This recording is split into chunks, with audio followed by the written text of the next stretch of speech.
Nyampe lah sudah situ. Bubuannya tuh.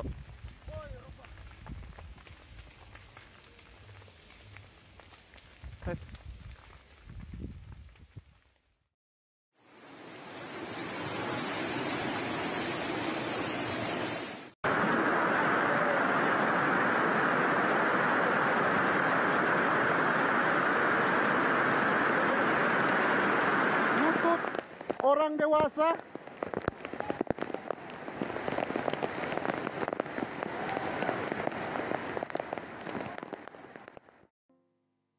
Selamat datang kembali dalam Kultur Bicara Tutur. Serba Serbi. Budaya. Tentu saja pada hari ini masih bersama dengan kami berdua, saya Vanda Leoni. Dan saya Rivaldi Pasaribu. Akan menemani kita semua untuk berbincang-bincang dengan narasumber kita yang kebetulan sudah ada bersama-sama dengan kita. Betul sekali. Tadi kita sudah menyaksikan bersama-sama video beberapa bencana yang terjadi di Indonesia. Terkhususnya di Manado, Sulawesi kemudian Utara. dari Maluku dan juga Kalimantan. Mantan, Ya. benar sekali. Ada kabut asap dan juga banjir. Dan telah hadir di tengah-tengah kita ada kakak dari Pinesan, siapa kak namanya? Adit. Kakak Adit, ada kakak dari Kemamora, kakak Rento. Frianto dan kakak dari Pamakat. Feli Fernando. Apa Jadi- kabarnya? Baik. Aman, Baik. luar biasa. Aman. Aman. Baik, Ya. baik. Tuhan aman ya. Puji Tuhan. Ya, kita bicara terkait dengan bencana yang sudah kita saksikan bersama-sama. Kira-kira waktu kejadian itu, apakah kakak-kakak ini berada langsung di sana atau ternyata berada di sini? Salatiga. Di Salatiga.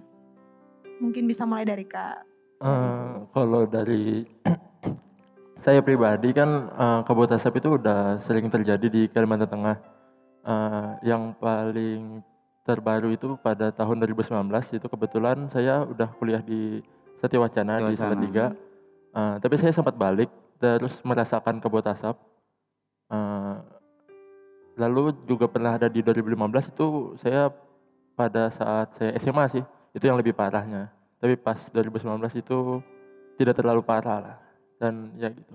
Jadi kakak merasakan langsung ya. Iya, Iya. sempat Lokasi merasakan juga. langsung. Kalau dari kakak Frianto, Kalau saya waktu itu sempat balik di bulan November. Bulan November. Sempat ke Maluku Utara pulang, tepatnya di Kabupaten Halmahera Utara. Oh my Nah, God.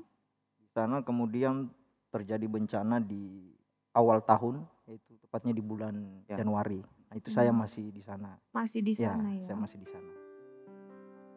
Kalau Kak Adit sendiri, Ya kebetulan waktu itu saya ada di sana. sana ada juga. di sana ya. Kalau boleh tahu bagaimana sih bang kak situasi saat terjadinya bencana? Apalagi kakak mengingat kakak dan abang sekalian ada di lokasi kan ya. Coba dari Kak Adit dulu deh. Kalau dari saya sendiri sih kebetulan saya nggak merasakan. Oh tidak terkena dampaknya tidak Karena ya? itu kan di kota Manadonya, di pusat Oh, iya. kota. Sedangkan saya tinggalnya kan di kabupaten Hmm. bersebelahan dengan kota Manado. Oh iya. Jadi ya teman-teman, saudara-saudara yang tinggal di kota Manado ya saling kontak. Kita tanyakan ya pasti ya bagaimana ya panik, takut, Hmm. itu yang mereka rasakan sih. Di situasi di sana sedang kacau-kacaunya begitu ya Iya, kakak. Ya? di COVID masih ada, Covid terus masih Iya. ada tiba-tiba bencana juga. bencana juga kan. Jadi Sudah COVID, terus harus ini Betul. karena rumah sudah tergenang semua ya. iya betul. Jadi bingung kita. Mau jaga jarak nggak bisa ya. Benar. Iya betul. Iya. Kalau kakak Frianto bagaimana? Bencana yang terjadi kalau terutama ya di Maluku Utara, ini kan dia terjadi di beberapa kabupaten. Mm-mm. Kalau aku kan tepatnya di Kabupaten Halmahera Utara. Ya. Jadi ada yang terjadi di Halteng, Haltim, Halbar. Tapi sebagian besar kabupaten itu terasa karena waktu itu hujan itu terjadi hampir 24 jam. 24 jam Wow. hujan terus. Ya, hujan terus. Dan khususnya yang aku kan di Halmahera Utara, jadi paling terasa itu di beberapa kampung, misalnya di Kecamatan Kau Barat, itu sangat terasa dan paling parah di situ. Airnya sampai 1 meter. Sedih sekali ya. Sekali ya. Kalau mau dengar cerita orang tentang bencana. Membayangkannya saja kita nggak sanggup sih. Membayangkannya juga terasa sedih sekali. Kalau situasi saat kejadian di Kalimantan kemarin bagaimana Bang? Eh, Mungkin yang bakal saya ceritakan ini pada tahun 2015 ya. Iya. 2015 itu saya masih SMA, baru masuk SMA. Kabut asapnya itu mulai terasa pada bulan Agustus, tapi belum terlalu parah. Masih kabut asap yang kalau kita lihat dari mata itu masih warna putih. Oke. Tapi pada bulan-bulan selanjutnya kan kabut asapnya makin parah. Jarak pandang sudah sampai sempat 10 meter doang. 10 meter doang jarak pandang. Terus kabut asap yang tadi yang cuma warnanya putih jadinya lebih menguning. Jadi kebanyakan sekolah jadinya libur, sekolah-sekolah diliburkan. Masyarakat harus menggunakan masker dalam kehidupannya sehari-hari. Dan kabut asapnya nggak kita rasakan di luar rumah, tapi kabut asapnya juga kita rasakan di dalam rumah. Sampai Dalam rumah juga kerasa ya? Sampai masuk dalam rumah juga ya. Aduh. Berarti tidur, mandi segala macam juga sambil Iya, menghirup asap itu tadi. sampai ini. Jadi sesak gitu nggak sih Kak Ya jadinya? jadi agak sesak napas, terus kadang ada ngerasa pusing kan karena kita menghirup sudah bukan oksigen yang sehat. Iya, Betul. iya. Ya, seperti itu. Dan kalau nggak salah banyak yang kecelakaan juga itu. Iya, Karena karena tidak jarak pandang jarak rendah, pandang yang banyak yang kecelakaan gitu. Berarti sebelum pandemi itu. pun sudah pernah merasakan sekolahnya libur dan lama sekali Menggunakan masker ya. sebelum pandemi Iya. bahkan. sudah merasakan. Oke, kalau dari Kak Frianto tuh dampak Iya. fisik mungkin atau dampak apa? Kalau banjir kemarin dampaknya di infrastruktur salah satunya ada jembatan yang Putus ya. putus waktu itu, dan jembatan itu merupakan salah satu jembatan utama penghubung Protokol di ya. beberapa kecamatan, 3 kecamatan. Jadi itu salah satunya. Kemudian ada juga dampaknya menghambat aktivitas sosial masyarakat. Dari segi ekonomi pun pasti terasa. Karena rata-rata di sana masyarakatnya petani, ya kan. Kalau banjir seperti ini kan biasanya kalau tidak ada tempat tinggal itu akan mengganggu. Jadi aktivitas mereka cukup terhambat. Dan satu lagi dampak yang mungkin sejauh ini kita teman-teman, terutama teman-teman pemuda di Maluku Utara belum terlalu masuk soal dengan dampak psikologi terhadap pengungsi itu. Nah, ini yang sementara ini masih sangat minim karena kita sifatnya kalau bantuan ya hanya sekedar sembako dan lain sebagainya. Tapi kita belum terlalu tahu apakah dampak psikologinya seperti apa, itu yang Gitu ya. Kalau dampaknya dari bencana yang terjadi di Sulawesi kemarin bagaimana Kak? Ya kurang lebih sama ya. Banjir pasti infrastruktur, ekonomi, kesehatan. Kan banjir itu kan kotoran Iya. semua Penyakit naik ke semua di permukaan situ kan. bener. Terus ada juga kematian karena disertai dengan tanah longsor, curah hujan yang begitu Iya. tinggi. Ya tentunya kurang sama dengan yang dirasakan dari teman-teman yang ada di sana, bahwa pasti penyakit, trauma juga kan kita nggak Iya bisa benar, ukur. kesehatan mental. Iya kan, mental. Jadi bagaimana ditakuti, maksudnya takut karena COVID ini tiba-tiba juga Harus iya. banjir. Kejadian lagi bencana. Jadi pikiran mereka kan pasti numpuk di semua kepala. tekanannya. Udah Iya. pandemi kemudian ada bencana lagi.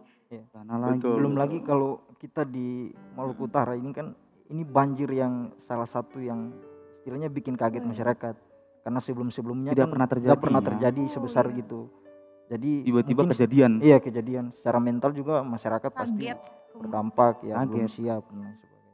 Dari semua itu kira-kira bagaimana akhirnya masyarakat itu bisa bertahan dari bencana itu setelah bencana? Cara mereka bertahan itu kira-kira bagaimana? Mungkin dari kakak dulu. Untuk masyarakat Kalimantan Tengah pada saat itu cara bertahannya adalah menggunakan masker. Tapi kalau untuk masker medis itu nggak bakal mempan. Jadi kita menggunakan, sempat dibagikan oleh pemerintah masker N95. Masker itu kita memakai masker kurang lebih ya 2-3 bulan dalam menjalani kehidupan kita Lama sehari-hari. sekali ya. Nah, Kalau dari masyarakat Maluku tadi Bang, Maluku Iya. Utara tadi. Kalau khusus masyarakat Maluku Utara, kemarin kalau yang aku lihat di tempat yang langsung turun ke lapangan, ya masyarakat bertahan masih mengharapkan bantuan-bantuan dari OKP, dari LSM, kemudian ada juga dari pemerintah. Nah, jadi selain di situ mungkin kalau kita di sana kan terutama di pedesaan itu kan masih kental juga dengan persaudaraan, semangat gotong royong itu juga masih Tinggi kuat. kali ya. Jadi sekilas kalau saya lihat kemarin ya antar warga yang terkena dampak itu punya rasa kekeluargaan itu ada. Jadi Rakyat mungkin bantu rakyat gitu iya, ya. Gokil. saling membantu. Jadi saya pikir itu salah satu semangat yang mungkin ya dalam keadaan bahkan yang di rokok itu sampai sekarang pun masih di pengungsian. Kalau dari masyarakat Sulawesi tadi Bang, cara masyarakat untuk tetap bertahan. Nah, kalau dari kita kan pasti sudah dikenal dengan orang semua Iya. bersaudara. Orang semua saudara, Iya kong kan? kita kawin deng sapa gitu ya. Terus budaya kita juga yang ada di sana, slogan kita yang di sana yang manusia hidup untuk memanusiakan manusia lain. Ditambah juga dengan ya si tahu Timo Tuh. tambah juga dengan ada satu kata mapalus. Mapalus itu suka dan duka. Mereka itu saling membantu satu dengan yang lain. Jadi kalau dari posisi saya sih akan mengatakan bahwa itu yang menguatkan mereka. Pemerintah juga bantuan-bantuan dari ormas-ormas, dari masyarakat luas semua membantu, tapi yang lebih diutamakan itu ya rasa saling mereka dalam keadaan yang sama. Jadi saling membantu satu dengan yang lain. Dalam keadaan terpuruk sekalipun mereka tetap support satu dengan yang lain supaya tetap bangkit bersama. Iya. Dari sini kita bisa lihat bahwa walaupun mereka sama-sama mengalami yang namanya bencana, tapi masih ada rasa kepemilikan satu sama lain. Kepedulian satu sama Sehingga, lain juga. Iya, ini adalah cara mereka saling peduli di tengah bencana, saling membantu. Luar biasa sekali ya kalau dipikir-pikir bencana ini. Siapa yang mau? Nggak ada yang gitu? nggak akan ada yang mau. Apalagi sampai rumah yang ditinggali harus Jelas-jelas ada hancur. dokumen-dokumen berharga juga di dalamnya. Iya. Atau ada barang-barang yang sekiranya punya kenangan-kenangan lebih. Terus kayak kabut asap, Ya. orang tidak bisa sekolah, tertunda 2 bulan ya. Bernafas terganggu setiap Bernafas hari itu. terganggu. Bahkan pasti tidak melihat matahari ya Kak ya. Gimana? nggak Melihat lihat matahari juga susah katanya itu. Iya kita hampir 2 bulan kadang gak ngeliat matahari. Cahayanya cuman kuning aja pada saat itu. Oke. Sedih sekali Kalau kalau mau bayangin. Membayangkannya susah itu. Kalau bagaimana nih Kak? Maksudnya kan waktu Kakak di lokasi dan mungkin Kakak melihat langsung juga. Melihat bagaimana cara masyarakat untuk pulih. Kan pasti kita ada trauma tersendiri kan atas kejadian ini. Apalagi kayak tadi kayak Mamora atau Maluku Utara tadi kan belum pernah terjadi banjir sebelumnya tuh. Tiba-tiba terjadi banjir, tidak ada persiapan, tidak ada kepikiran bakal adanya banjir kan gitu. Jadi pasti traumanya juga mungkin sama semua traumanya. Iya. Bagaimana cara masyarakat untuk pulih dari trauma itu sih? Kalau dari Kakak Adit dulu. Nah, itu yang saya bilang tadi kan, yang rasa mereka sama-sama merasakan itu. Merasakan. Jadi kalau dari saya sendiri sih melihatnya karena mereka sama-sama merasakan, jadi di situ nggak ada perbedaan. Oke. Jadi mereka saling support, saling support, menguatkan. Kemarin dapat telepon bahwa kemarin juga ini ada beberapa titik yang banjir juga. Ada Jadi lagi memang ya baru. Hah? Ada baru lagi. Iya, kemarin Oh ini. iya. Jadi tapi di spot-spot tertentu, di tempat-tempat tertentu yang memang langganan banjir. Jadi kadang jadi bahan candaan sih. Kadang jadi bahan candaan di mana angkat barang loh, ini udah mau banjir lagi kayak gitu. Udah jadi bahan candaan ya. Karena udah mulai maksudnya Menerima keadaan. Menerima. terus juga kan sering dirasakan. Iya. Hujan curah hujan lebih dari 2 jam, 3 jam, apalagi sehari, pasti yang di tempat-tempat tertentu kan akan mawas diri kan. Iya. Ini ayo kita harus berkemas karena ini begini. Iya. Jadi kalau dari saya sih itu yang saya lihat tadi, bahwa karena mereka memiliki satu rasa bahwa mereka itu dalam keadaan terpuruk, ya itulah semangat mereka untuk bangkit bersama. Bangkit Kalau dari saya dari begitu. trauma ya. Pelan-pelan pasti bisa bangkit dari trauma Iya. itu ya dengan cara itu tadi. Benar. Kalau dari Abang Prianto? Iya, kalau di Maluku Utara itu kan memang sebelumnya pernah terjadi banjir, tapi nggak sebesar kayak ini. Gak sebesar kejadian kemarin. Iya, nggak sebesar. Tadi saya sudah singgung bahwa ini memicu trauma juga di masyarakat. Nah, kemudian kemarin sejauh pengamatan saya di lapangan bersama dengan beberapa teman-teman pemuda, ya bantuan yang diberikan teman-teman itu sifatnya ya logistik, Iya. sembako dan lain sebagainya. Tapi belum sampai pada tahapan misalnya trauma Trauma healing, healing, ya hal-hal semacam itu. Tapi kalau kita lihat dari pola yang ada di masyarakat, misalnya di pengungsian, apa yang membuat mereka bertahan sampai sejauh ini, ya alasan paling terkuat tadi saya bilang, kekeluargaan itu pasti ada saling dukung, Saling dukung support satu sama dan lain. lain sebagainya Iya, ya. iya. Tapi sembari itu menurut saya ada hal yang lebih penting yang juga harus dilihat ke hulunya kan persoalan ini, karena bicara mengenai alam kita juga bicara mengenai tanggung jawab kita. Iya. Kalau ditanya bagaimana masyarakat bertahan di kampung yang banyak yang mayoritasnya adalah petani dan lain sebagainya, belum ditambah dengan persoalan-persoalan ekologis tadi. Jadi saya pikir untuk menguatkan juga kita perlu berbenah gitu. Melihat kira-kira kenapa banjir bisa sampai sejauh ini Besar itu besar seperti ini ya kan. Iya. dari Bang. Untuk kita masyarakat Kalimantan Tengah untuk bisa bertahan kemarin lebih ke kadang beberapa masyarakat juga membantu pemerintah dalam pemadaman kebakaran hutan.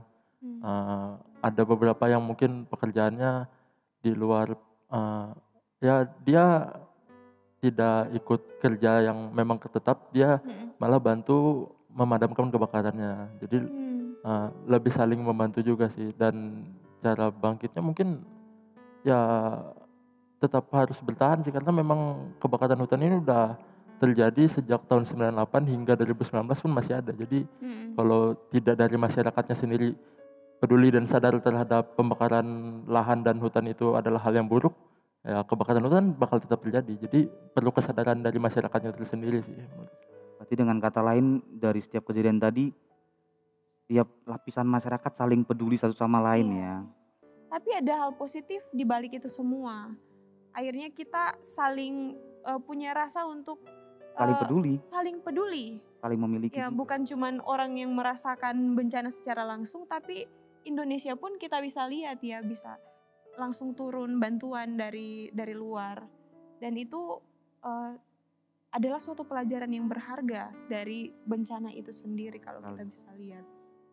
Dan mungkin kita kalau boleh, kita boleh minta tolong buat abang-abang sekalian untuk mungkin di luar sana masih ada yang terkena bencana juga, atau sedang kita di masa pandemi juga. Adakah motivasi untuk penonton di luar sana, terkhusus untuk mahasiswa UKSW dan perantau juga, untuk menghadapi masa-masa keterpurukan ini? Kalau bisa sembari melihat kamera di sebelah sana, abang-abang. Mulai dari Memberikan abang Adit, motivasi. silakan. Oke, dari saya dengan melihat dengan pembicaraan tadi, mari berdamai. Berdamai bukan hanya dengan sesama, tetapi juga dengan lingkungan sekitar, dengan alam. Karena hukum tabur tuai itu ada.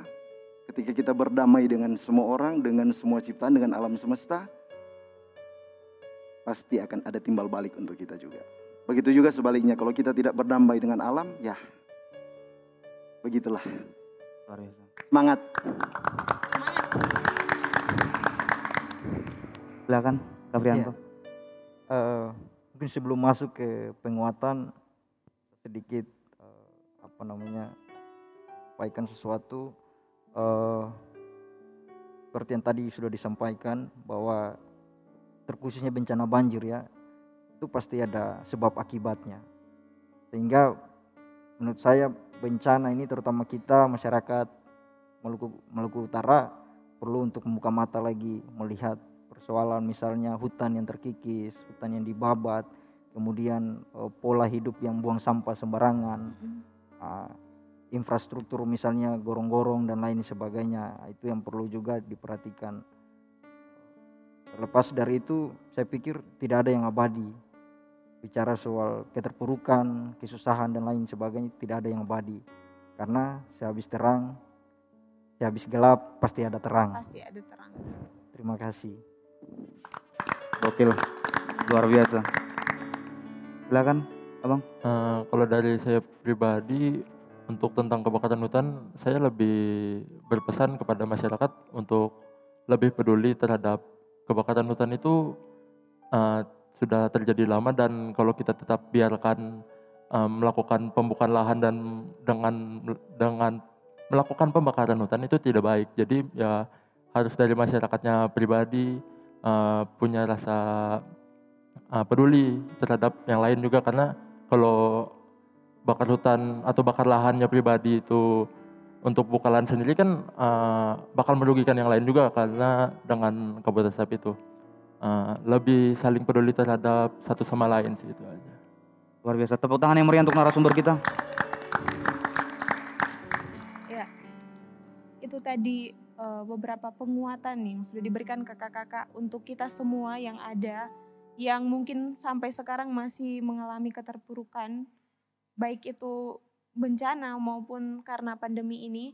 Semoga apa yang sudah kita perbincangkan di sini bisa menjadi inspirasi buat kita semua yang ada, supaya kita bisa tetap semangat untuk menjalani hidup, karena apapun yang kita lakukan dengan penuh semangat tentu saja hasilnya juga akan baik. Luar biasa. Ya, tidak terasa ya, Tidak kita terasa. sudah sampai di penghujung segmen kami.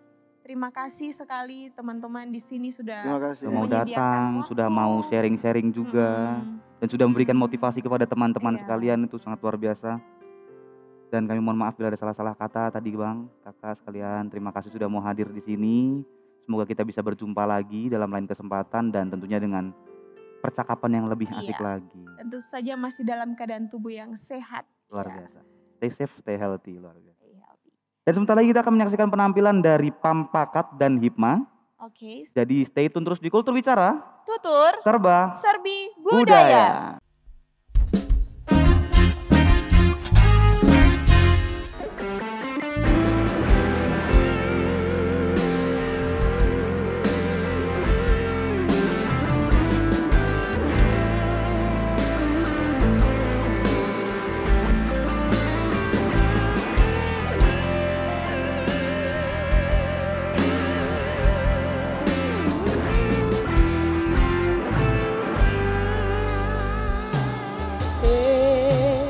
Ayu mambese akan danau. Ayu mambese akan danau.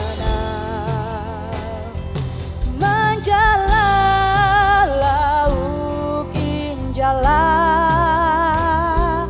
lalaya andau sasanja, pulih mamimbit keba basuang pantik saluang, pulih mamimbit keba basuang pantik saluang, pulih mamimbit keba basuang pantik saluang, sukup simpan dinu melaut mandala.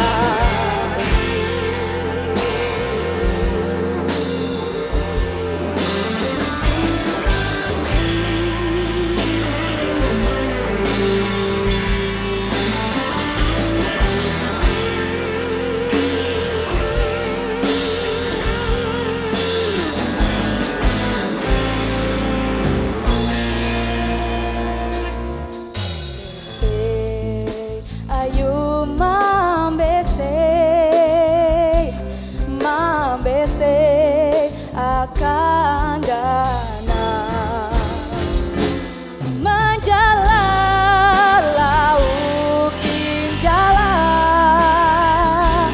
lalaya andau sasanja, pulih mamimbit keba basuang pantik saluang, pulih mamimbit keba basuang pantik saluang, pulih mamimbit keba basuang pantik saluang, cukup simpan dinu melaut mandala.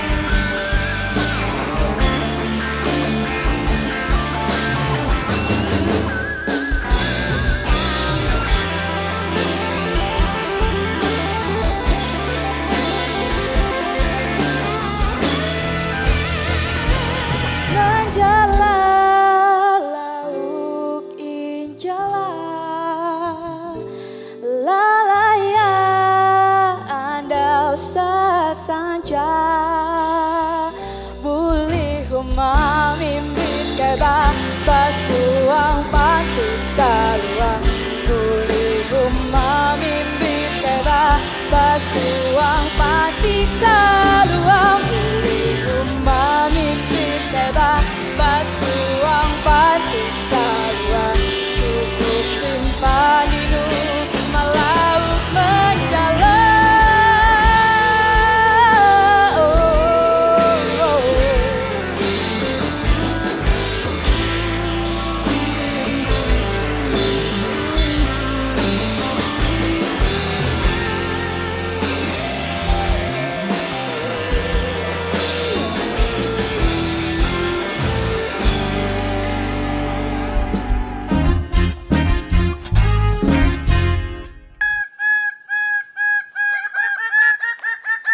Pergilah ke pantai, tarik perahumu, dayunglah ke tengah dan pandanglah laut yang berkilau mutiara. Masuklah ke dalam hutan, rabalah dada pohon merbau dan rasakan resahnya. Jika kau menyerah kalah, maka kakak tua hitam yang terakhir akan terbang rendah mengitari wokam dan melengkingkan tanya. Kelak, jika riwayat hutan-hutan Aru telah tamat, kemanakah aku akan pulang?